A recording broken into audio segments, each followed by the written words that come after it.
What's going on, everyone? This is Grammy nominated producer Donald Robinson, and I am excited today because I have my good friend here, Carl Cox, who's just an incredible sax player. He played tenor, alto, flute. I still haven't heard you do too much flute stuff, but I know you studied it, and I'm waiting It's to a hear hidden gem. it. It's a hidden gem right there. That's right. So he's here now, and I am so excited what's going on in the new year. He's got a new single coming out. I want to just put that right up front. So it's coming out. What's dropping when, Carl? So it's dropping. It's actually next Friday, January 8th. January 8th. Okay. Yep. I'm looking forward to it. I know it's going to be great. So basically, this platform is for indie artists, younger indie artists to kind of look at some of the things that we're doing to make things work, how we reinventing ourselves, especially with the pandemic, and how we are making some things happen and how we're navigating to these times. So this will be great for you to stay on. We're going to be on for about 20 to 30 minutes at the most, and just sharing some of what's going on with us and what we're doing. And again, I'm great. I am so thankful to have my friend Carl Cox here. So I'm going to start off with the first question that everybody pretty much asks. Like, tell me, Carl, how you started in this business. How did this whole music thing, that bug that grabbed you and made you say, "This is what I want to do"? Well, I guess that's a tough question. But I do have some memory of where I began, and it's I kind of was lucky to have a really good public school that had a strong music program. And Okay. coincidentally, I'm teaching there now as alumni. It's at Deptford High School. Um, so I went through the Deptford Township Public Schools in South Jersey, and I had the opportunity in third grade. They started giving you recorders, when you were a child, Right. Right. and I remember playing all the simple nursery rhyme tunes, and I played them two or three times as fast as I was supposed to play them, and I didn't realize it. So when it was my turn to play in third grade, I'm Right. playing recorder Uh huh. and playing Twinkle Twinkle Little Star like, and the Wow. teacher stopped and said, "How can you play that fast? You've been playing for a couple of weeks." I said, "I thought that's how it was supposed to be." So it was kind of like a hidden, I guess, talent that Yeah. started with recorder, and Mm-hmm. that's very similar to saxophone. Right. Uh, but my teacher put me on trumpet, Okay. and that didn't work out so well. I was Wow. the worst, and then he said try trombone, for my embouchure, and Mm-hmm. I was horrible. I'm coming home with a trombone, trying to play trombone, and Right. my parents are looking at me like, "What are you doing here?" So finally, my grandfather, coincidentally, he played sax, Mm-hmm. and he played in Philadelphia, and he had a band. I believe it was called Stardust, and he played with like I think a trio, and he played in Philly, and the tenants there that had a bar and a restaurant, and he said if you play here every night, you can live upstairs, and that's Oh what he did, wow. and he Wow. played sax, and he was involved with the church a lot, and he played Okay. organ, and my Mm-hmm. and my parents were singers, and they used to play and be recorded on local television.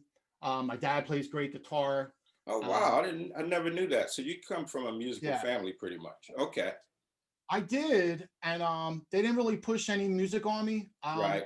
I kind of just was around it a little bit, Okay. and my dad doesn't play, full time, but he loves to play, and he still plays today, and we still talk about songs, and I'll let him hear my song, and he'll say, "Oh, well, I like it a lot, but you got to change this one little thing."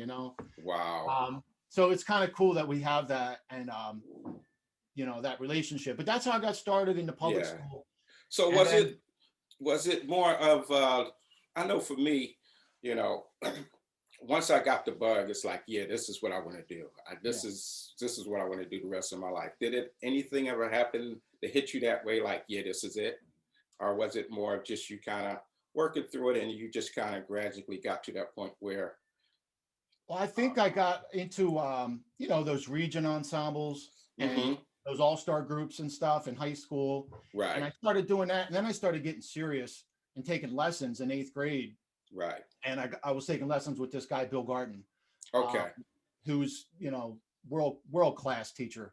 I mean, I really couldn't have asked for a better teacher. And I should say the guy that started me on saxophone also is, you know, Rich Gigliotti, who also taught in public school that I went to for like 30 some years. So Right. he started and he really kind of nurtured me and got me going. And then I started taking lessons with Bill Garton, and then it just kind of escalated. But the one thing I do remember is that my lessons, I remember I was at a crossroads like every high school kid. Mm-hmm. And we said, what are you going to do with yourself? You got to figure out, where do you Right. want to go? What do you want to do? And I was so successful with music, but I didn't want to go into music because I was nervous about making money. Okay. And of course, I had that conversation with my parents, and they Right. said, "Well, you got to teach. You got to figure out something to do." And I asked my Bill Garton. I asked my teacher, and I said, "Listen, should I go into music or not? Can I do this?" And he just turned his head and he just looked at me and he just said, "You're going to do music." There was just no question. Like, you're going to do it. Right. And I said, okay, if you tell me I should be able to do it, yeah, I'm going to do it. And he was right, you know. And There you go. I went into Wow. teaching, and I went into the performance. I never stopped playing, and that was the big thing. Is like I fell in love with playing, Mm-hmm. but I also fell in love with teaching. Right. And luckily I have both of best worlds. It's a kind of a tricky balance, but it's possible. Right. Yeah. Yeah. Carl's a great educator also. Tell us where do you teach? I'm at Deptford High School, so I've been there for like 18 years now. Wow. Right. Yeah, And tell us about the big bands and the awards and all of that stuff that I've yeah. I seen mean, you have. Yeah. we just been lucky to have support, you know, and have the programs, survive. So, we went to Berkeley, Mm-hmm. um, national jazz competitions. We've won four of those in the last 7 or 8 years. First place in our division, and Awesome. last year we went to Philadelphia's jazz festival, and we came in second place in that too. So it's been really fun to see the kids, like, from where they start until where they end up by the end of the year. It's kind of cool to see that, development. Awesome. Awesome. So yeah, I know you. Well, just some things that you said, and I want our audience to get this, is that to me, it sounded like you said you had great people, you had great mentors, you had great teachers, and Mhm. that kind of helped you escalate. So take those notes, y'all. You need to have somebody who mentor you. You need to have great teachers when you're getting started. That's a big part of being grounded and making sure some things happen. Now, let's talk about the people that you work with. I know you work with some really professionals in the business: Smokey Robinson, Mesa, Incognito, our great friend Gerald Beasley, where we Yep. played together a lot. So, um, any other people that are missing? Tell me, a little bit about the people that you work with. I mean, you hit on a lot of big ones. Okay. But I've also worked with just a few times with Freddie Jackson, Okay. and I've had a lot of different things with the Roots back in the day with my Philly brothers, Jeff Bradshaw, Matt Cappy. Uh, Right. did 2 years with them. I was fortunate enough to get the call to work with Kirk Franklin's Hero Tour, Awesome. with Mary Mary. We did that for 2 years. Mm-hmm. Um, so we're going back a little bit there, and just a variety of recordings through friends, Right. that we've done, like Will Smith, and we've done Boys to Men recordings and Art Kelly. So it's been really kind of cool to have a lot of different olive branches and friendships, to have different aspects of the business, being Right. brought in. So Right. of course, working with you as well, established, Mr. Um, Producer, engineer, songwriter, Vanessa Williams, Gerald Beasley, yeah. Grover Washington, it's the same thing, man. It's, I've been lucky to have a lot of different avenues and different places to go. And it's Hmm. just kind of kept me busy. So I've been grateful for all that.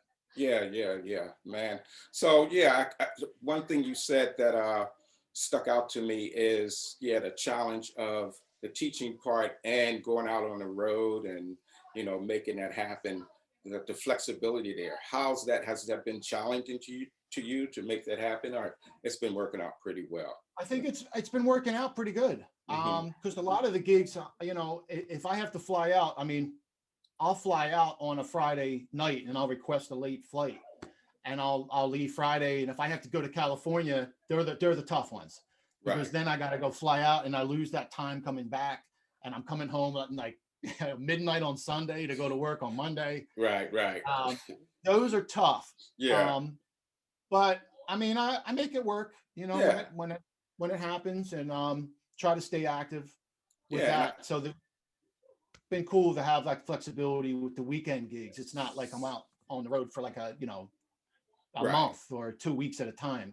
Got you. But Yeah. And I think when we love what we do, we find a way to make it work. That's a big part of it. exactly, there's always a path around. Yeah, exactly. Exactly. Exactly. Well, you know, of course, we've been through this pandemic and the COVID thing, and it's, you know, from a gig standpoint for a lot of us, you know, a lot of that got wiped out. And I noticed that you're been doing more recording, and I'm watching your videos on the stuff that you put out, and just some incredible things that you're doing. I mean, just encouragement. You know, you take a minute or two. So make sure. Do you have a website that people can visit where they can see I what's going do. on with you? I do. Okay.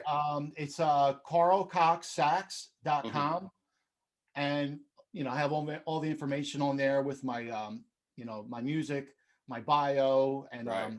you know, like the things we talked about, who I Hmm. worked with, recorded with, you know. And I got a lot of pictures up there, and you know, I just put it together about a month ago, so I just got it all compiled. So it's Awesome. And give it yeah, to me one more time. carlcoxsax.com. Okay. I'll make I sure always get confused with the other Carl Cox, the famous DJ in UK. right, So I right. had to put sax in there, you know, Carl Yeah. So, Cox sax. okay. Great, great. So yeah, And so I know you're now working on you played with many people, but now you're doing your own thing. And I've been waiting for this for a long time because, you know, playing with Gerald in here, you just take those amazing solos and your creativity. I'm like, man, come on, put something out. So I am yeah. glad you're having a single coming out, and I know you've been doing some other things. So tell me about the new single that's coming out. So this is my well, luckily, you know, this is my second single coming out. My Okay. first one came out. I actually did one called "Feeling Fine" about a year ago, Hmm. and it did okay. But then I worked with Dave Stevens. You, of course, you know Dave. Yes, yes. He moved to Great guitar LA. player. Hmm. Great guitar player, and he had a track, and I wrote the melody, and I sat on it for a little bit of time, and I was nervous to take that next step. You Hmm. know, I didn't have faith in my writing, um, and I didn't really think that I was a good writer. So I wrote the melody, and Dave said, "Man, that's killing." He Hmm. said, "Go with that." So I did, and I had to take the plunge to finally go and invest in myself. You Right. know, get it mixed, get it mastered, and you know, pay for some like radio promotion, and try to push it out and see what happens. And luckily, I did. Right. Um, and then it got on XM, and it was being played on a lot of Billboard stations, and it's still doing really well on XM, you know, 3 months later. So I said, well, let's put another one out. And There I you go. I hooked up with Damon Bennett, who's a fantastic Yes. Hmm. flute Yeah. And boards, keyboard. Yeah. Hmm. just a great guy and player. And I said, hey man, I'm looking for a track that's like an incognito-ish track. I really love that vibe. I've been working with Bluey and Incognito with Mesa. And he's like, I got one. And 2 days later, it showed up in my text. He says, here, write something to this. And I loved it. So I did. And I said, well, it sounds like Incognito. I said, maybe Bluey will play on it, since I just got Awesome. lucky, you know, playing with Incognito Right. in the US. And Hmm. he goes, yeah, man, I'll help you out. And a week later, he sent me tracks with 3 different guitar parts. And we bust that over to the track. I wrote the melodies, and we got it mixed and mastered, and really high end um, mixers and Right. mastering from Hmm. Morningstar. So we have that coming out next Friday, and I'm really excited about that one. So Awesome. Awesome. Awesome. I can't wait to hear it. This Friday, uh, January 8th. That's correct, right? January 8th, it'll hit, yeah, all Yeah. platforms, you know, Okay. anywhere. Awesome, awesome. Well, as us being in this business and like I said, reinventing ourselves through Right. this time, what words of advice would you give for, younger indie artists trying to get into the business? Anything that, you found that worked for you? One thing that you did say that really stuck out to me is talking about being afraid and not having confidence in yourself to get to that next level. And I think a lot of times that stops a lot of us from our Yep. growth because we know to really grow, you got to go through those uncomfortable places where, um, that's the only way you're going to grow. And if we get too, comfortable with where we are, we really can't grow from that. So, any words of advice on that end? What do you think? Yeah. Well, what I've come to learn is don't be afraid to just go and be yourself. This whole year being in the pandemic, like you said, you got to have different avenues and you got to just think outside the box and don't be afraid to be yourself. You know, That's good. a lot of people, are trying to be somebody else or they're trying to chase after another sound that they think will be successful. But what I found is you have to separate yourself and try to be somebody unique that nobody's heard before and do something that is just different so people kind of click and say, wow, I like that guy's style. He don't sound like anybody else. Or Right. a singer that doesn't sound like somebody else. And that's something I just wanted to realize and accept because I was always trying to be like, you know, my mentors. I was always chasing their sound, and I realized I've learned so much from them, Right.